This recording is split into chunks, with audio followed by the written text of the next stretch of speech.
कानी बहू। किशोरी लाल जी के बेटे राघव की शादी की बात जगह जगह चल रही थी, लेकिन किशोरी लाल जी को कोई लड़की पसंद ही नहीं आती थी। और उसकी एक ही वजह थी, किशोरी लाल जी का लालची होना। उनको लड़की वालों से मोटा दहेज चाहिए था और इसी चक्कर में एक दिन वो एक बहुत पैसे वाले के घर अपने बेटे का रिश्ता लेकर पहुंचे। उस आदमी का नाम था ओम प्रकाश। देखिए किशोरी लाल जी, मेरी एक ही बेटी है और मेरी सारी संपत्ति जायदाद सब कुछ मेरी बेटी नैना का ही है। पापा, नाम से लगता है बहुत खूबसूरत होगी। कितना अच्छा नाम है ना, नैना। ओ, वैसे बात तो सही है आपकी। अब इतना पैसा है, जमीन जायदाद है, इकलौती बेटी, आप भी क्या करेंगे? सब कुछ उसे ही देंगे ना। बिल्कुल ठीक पहचाना आपने। बस बेटी की शादी और सारी जायदाद उसके नाम। पापा, बिना देखे हाँ कर दीजिए ना। इतना अच्छा रिश्ता फिर कहाँ मिलेगा? माला माल हो जाएंगे हम। मैं अपनी बेटी को बुलाता हूँ। अरे नहीं नहीं नहीं नहीं, आपकी बेटी का नाम नैना है, सुनकर ही लगता है बहुत सुंदर होगी।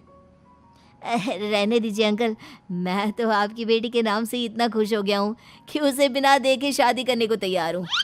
अब तो मैं उसका चेहरा सीधे शादी के बाद ही देखूंगा। और इस तरह राघव नैना का चेहरा नहीं देखता और उससे शादी कर लेता है। शादी के बाद अपनी सुहाग रात पर जब राघव नैना का घूंघट उठाकर देखता है तो नैना की आंखें बंद थी। कितनी खूबसूरत हो तुम नैना, जरा अपनी आंखें खोलकर मेरी तरफ देखो तो सही। नहीं, मुझे शर्म आती है। अरे, मैंने तुम्हें शादी से पहले भी नहीं देखा, और अब अगर तुम आंखें खोलकर मुझे देखोगी भी नहीं तो मुझे अच्छा कैसे लगेगा? इससे पहले कि नैना अपनी आंखें खोलकर राघव की तरफ देखती, अचानक से लाइट चली गई और राघव नैना को पूरी तरह से देख भी नहीं पाया। अगली सुबह नैना राघव के लिए नाश्ता बनाकर लेकर आई। अरे ये क्या, आधा पराठा सीका हुआ है और आधा बिल्कुल कच्चा। ये तुमने क्या किया नैना? बहू, तुमने क्या आधा पराठा तवे से नीचे लटका कर रखा था, जो आधा सिका है और आधा कच्चा? मुझे जितना दिखेगा उतना ही तो सीखूंगी ना पापा जी। जहाँ जहाँ मुझे नजर आ रहा था वहाँ मैंने सीख लिया, जहाँ जहाँ नहीं दिखा वहाँ कच्चा रह गया होगा। इसका क्या मतलब है? ये कैसा मजाक कर रही है तुम? अरे बहू, तुमने इतना लंबा घूंघट क्यों लगाया हुआ है? देखो, हमारे घर में बहुओं को बेटी की तरह रखा जाता है, और फिर तुम तो इतना सारा माल लेकर आई हो। देखो, ये घूंघट डालकर रखने की कोई ज़रूरत नहीं है। हाँ नैना, पापा जी ठीक कह रहे हैं, तुम तो आराम से रहो, अपना ही घर समझो। नैना अचानक से अपना घूंघट उठा लेती है। अरे ये क्या पापा, नैना की तो एक आंख फूटी हुई है। नाम से नैना, लेकिन ये तो कानी बहू निकली।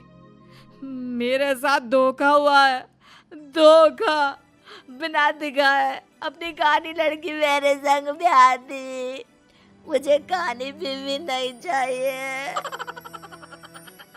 मुझे अभी ओम प्रकाश जी से बात करनी पड़ेगी। आखिर उन्होंने मेरे साथ ऐसा किया क्यों? अरे, आप लोगों ने ही तो पापा से कहा था कि आप लोग शादी से पहले मुझे देखना नहीं चाहते। अब मेरे पापा पर क्यों इल्जाम लगा रहे हैं? अरे लेकिन उन्हें बताना तो चाहिए था ना कि तुम कानी हो, एक आंख से तुम्हें दिखाई नहीं देता। किशोरी लाल और राघव नाराज होकर ओम प्रकाश को अपने घर बुलाते हैं। पापा जी, ये आपने क्या किया?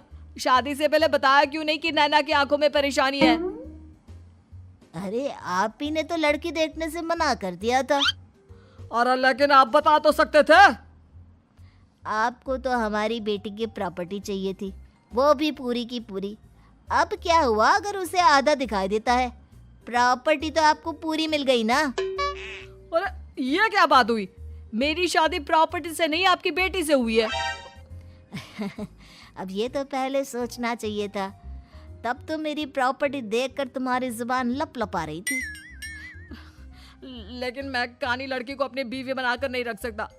पापा, कुछ करिए ना आप। हाँ, करता हूँ। देखिए ओम प्रकाश जी, आप हमारे साथ ऐसा नहीं कर सकते। और तुम देखो, अगर तुमने मेरी बेटी से शादी तोड़ी ना, तो जो भी प्रॉपर्टी मैंने तुम्हें दी है वो तो पूरी की पूरी वापस ले ही लूँगा, और आधी प्रॉपर्टी तुम्हारी भी लूँगा। अरे मेरी आधी प्रॉपर्टी भला क्यों लेंगे आप? इसलिए क्योंकि मेरी बेटी को आधा नज़र आता है और उसकी नज़र अभी तक तुम्हारी आधी जायदाद पर ही पड़ी है। अब तुम उसे घर से निकालोगे तो कुछ तो लेकर जाएगी ना। और अगर हम आपकी बेटी को अपने घर की बहू बना कर रखे तो? तो तुम्हारी पूरी प्रॉपर्टी तुम्हारी ही रहेगी, और जो मैंने तुम्हें दिया है ना, उसमें से बस मैं आधा लेकर जाऊंगा। अरे लेकिन अब आप अपनी दी हुई प्रॉपर्टी में से आधी वापस क्यों लेकर जाएंगे? अगर मैं आपकी बेटी को अपनी पत्नी बनाकर रखने को तैयार हूं तो? इसलिए ताकि भविष्य में अगर तुम मेरी बेटी को धोखा दो तो उसके पास कुछ तो रहे जो पति का हो।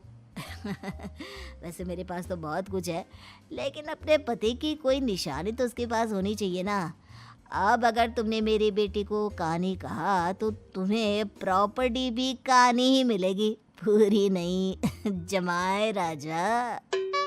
किशोरी लाल और राघव समझ चुके थे कि वो बुरी तरह फंस चुके हैं और अब उनके पास वहां से निकलने का कोई चारा नहीं है।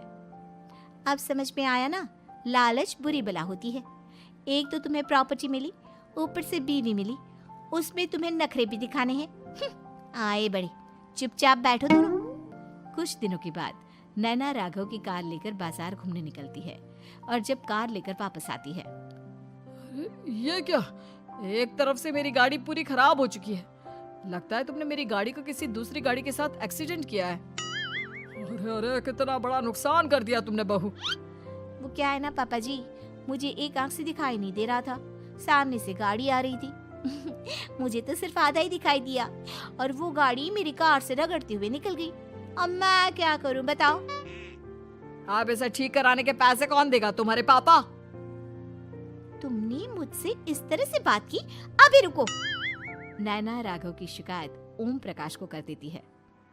देखो राघव, अब जो मेरी आधी प्रॉपर्टी तुम्हारे पास थी ना, उसमें से आधी और मैं लेकर जाऊंगा, क्योंकि तुमने मेरी बेटी को डांटा। अरे नहीं नहीं पापा जी, गलती हो गई, माफ कर दो। गलती की तो कोई गुंजाइश ही नहीं। अगली बार मेरी बेटी को डांटा तो बची हुई आधी में से आधी और ले जाऊंगा। लालच के चक्कर में हम दोनों ने बहुत बड़ी गलती कर दी बेटा। एक तो तुम्हें कानी बहू मिली और ऊपर से जो माल मिला वो भी काना। इस तरह राघव की हर एक गलती पर ओम प्रकाश उसकी प्रॉपर्टी का आधा आधा हिस्सा लेकर अपना सारा माल वापस ले गया और राघव को कानी बीवी से काम चलाना पड़ा। भाई लालच वाकई में बुरी बला है।